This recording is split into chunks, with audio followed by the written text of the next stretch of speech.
একটা আমরা কথা ধরিয়ে আসলাম। তো ভালো লাগলে অবশ্যই কমেন্ট শেয়ার জরুরই করবেন। বন্ধুরা, বেটিও ফেলে দেওয়া না, ব্যাটাও ফেলে দেওয়া না। একটা যেমন ব্যাটা জন্ম দিতে গেলে ওর বেটে ওর মা না বসি অনেক চিল্লে বাবারে মারে করিয়া, সেই রকম একটা বেটির মা।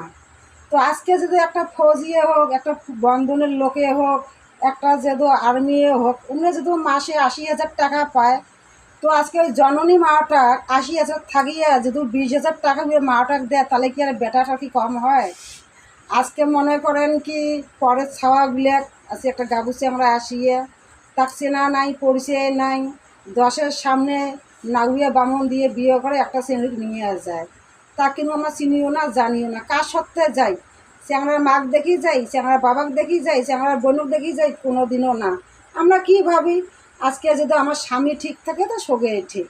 এমন করি একটা চেংড়ি কিন্তু একটা চেংড়া যায় হাত ধরিয়ে তার শ্বশুর বাড়ি যায় সুখের সংসার করে।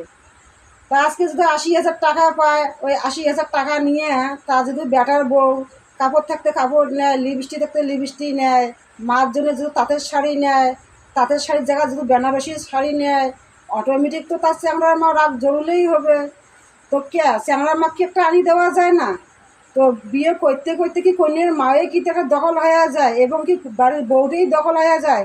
কোনো দিনও না।